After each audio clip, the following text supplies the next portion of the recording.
Les amis, j'ai décidé de me relancer sur YouTube et ce que vous devez savoir, c'est que je suis Paul Djamné, graphiste designer, depuis plus de 5 ans aujourd'hui. Et honnêtement, je ne sais pas trop quoi partager avec vous. Je ne sais pas trop quoi partager avec vous. J'ai juste décidé d'allumer ma caméra aujourd'hui, de pouvoir dire quelque chose à ma communauté. J'ai quand même 238 personnes qui me suivent ici sur YouTube et sur LinkedIn, j'ai plus de 1200 personnes déjà qui me suivent et vraiment je tiens à dire merci, pour ça parce que ça permet de donner un certain boost, de se dire que ok, tu as quand même des personnes qui suivent ce que tu fais. Il y a des personnes qui aiment ce que tu fais parce que je reçois beaucoup de commentaires positifs derrière. Il y a des gens qui m'encouragent beaucoup. Il y a des gens qui m'encouragent beaucoup, que ce soit la famille, que ce soit les amis, les connaissances, des personnes que je ne connais même pas personnellement.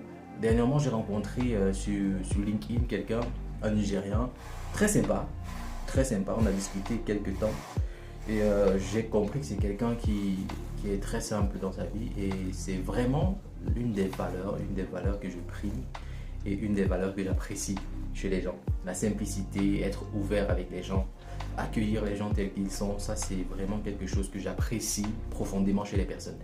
Et avec lui, on a parlé peu, mais ayant regardé mon profil, il appréciait beaucoup la façon dont je fais mes visuels. Et honnêtement, je pense que je souffre encore un peu du syndrome de l'imposteur, malgré mes plus de 5 années d'expérience dans le domaine. Oui, j'ai passé ma vie dans l'ombre un peu du design graphique et j'ai collaboré avec beaucoup d'entreprises aujourd'hui. Et je pense qu'il est grand temps de pouvoir mettre un visage sur qui je suis parce que même sur LinkedIn, mon visage n'est pas visible. Je ne montre pas mon visage. Disons que c'est un truc un peu personnel. J'ai pas trop aimé ça. J'ai pas trop aimé ça d'être public sur les réseaux sociaux. Et aujourd'hui, je me suis dit pourquoi ne pas le faire? Pourquoi ne pas le faire réellement? Parce que étant dans une carrière de freelance ou même simplement une carrière de designer graphique, c'est très important de pouvoir se faire connaître, de faire en sorte que les gens puissent mettre un visage sur ton nom. À travers ce que tu crées, à travers ce que tu proposes sur tes plateformes, ces personnes-là pourront te faire confiance, peut-être même te confier des projets pour que tu travailles dessus pour eux. Et ça, c'est quelque chose que bon nombre de designers négligent. C'est vrai qu'il y a des designers qui ont comme le réseau derrière, parce que pour moi, YouTube, c'est la plateforme la plus adéquate pour faire de la prospection de masse.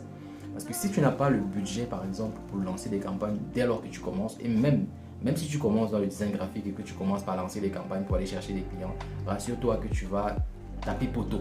Tu vas taper poteau comme nos frères ivoiriens ont l'habitude de le dire. Tu vas taper poteau parce que c'est pas un business, c'est pas une offre de service, c'est pas une solution ou un produit que tu vends déjà toute faite. C'est ta personnalité que tu vends, c'est ta façon de collaborer, ta façon de communiquer avec les gens que tu vends. C'est pas ok, j'ai un produit que j'ai fabriqué, j'ai créé, j'ai passé du temps à le faire et voilà, je fais la publicité pour vendre ce produit-là. Non, c'est pas comme ça que ça fonctionne.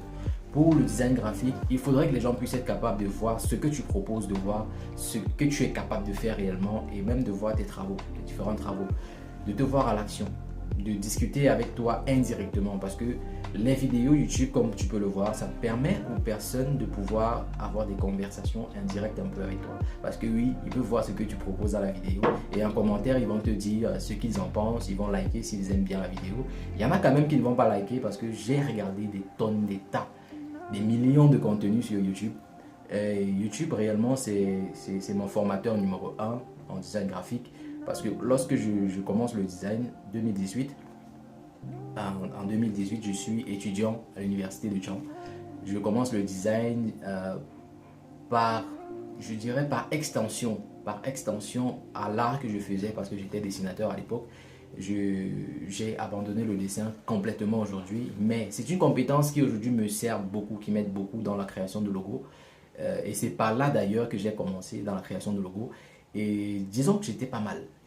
Il y a des logos que j'ai créés il y a 5 ans qui aujourd'hui sont toujours aussi percutants. Et c'était un peu ça ma vision dans la création de logos. Créer quelque chose qui, dans 5 ans, dans 10 ans, voire même dans 50 ans, sera toujours d'actualité. Donc je faisais assez de recherches sur les logos modernes, minimalistes et futuristes, même si possible. Et à cette époque-là, j'ai eu à collaborer avec pas mal de personnes. Ma première collaboration, je me souviens, C'était une maison d'édition à Tchang.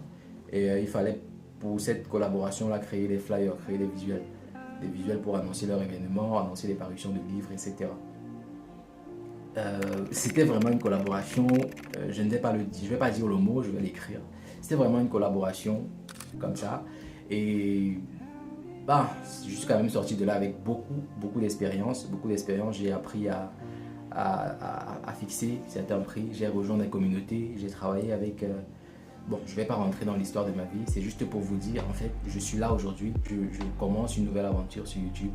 Et j'espère compter sur vous. J'espère compter sur votre soutien, sur vos critiques et sur votre participation, like, partage, abonnement pour pouvoir vous partager le maximum de valeur possible. Parce que ça motive vraiment. Si les gens ne vous le disent pas, ça motive vraiment à se lever et dire ok, je vais créer un nouveau contenu aujourd'hui.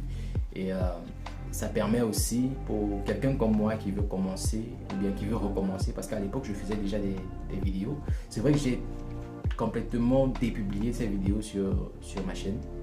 Mais à l'époque je faisais des vidéos, j'étais dans une phase où je voulais savoir qui je suis. Et en même temps, je faisais des vidéos sur le développement web. Notamment, j'ai lancé une formation en CSS3 qui était plutôt très complète à mon goût, parce que je pense que cette formation-là aujourd'hui peut encore servir à des personnes, mais je l'ai retirée sur ma chaîne parce qu'aujourd'hui, je parle d'un sujet tout à fait différent. Je ne vais plus parler de développement d'ici là.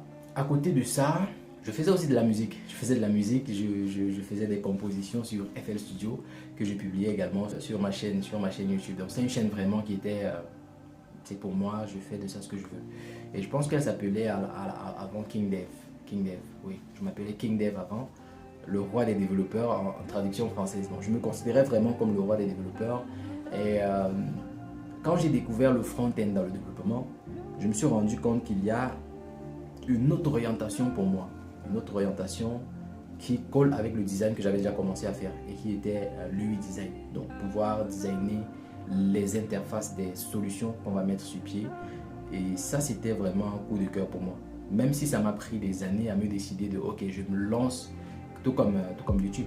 Ça m'a pris des années à me décider ok, je me lance officiellement dans l'UI design, dans l'UX UI design. Et aujourd'hui, je suis fier d'avoir franchi le pas finalement, parce que ayant collaboré avec quelques entreprises à ce jour, en termes du UX design, j'ai reçu pas mal de retours positifs, et ça c'est quelque chose qui encourage beaucoup.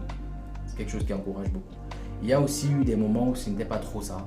On va être honnête, il y a aussi des moments où ce n'était pas trop ça. Des moments où le client avec lequel tu travailles se plaint par exemple de retard dans les délais. Et ça, c'était pas une bonne façon de collaborer pour moi. Je vais être honnête, j'apprenais dans le tas, je découvrais des façons de collaborer, je découvrais les méthodologies même de gestion de projet, etc. Et je me découvrais moi au travers la collaboration avec les clients, ma relation avec les gens, etc. Et au bout de ces 5 dernières années, je ressors complètement changé. Je vais le dire. Il y a beaucoup de choses que j'ai apprises et beaucoup de choses que j'ai envie de partager avec vous à partir d'aujourd'hui sur cette chaîne. Et j'espère que vous serez nombreux à m'accompagner là-dedans. Donc, sur ce, je vous dis à la prochaine vidéo et ciao.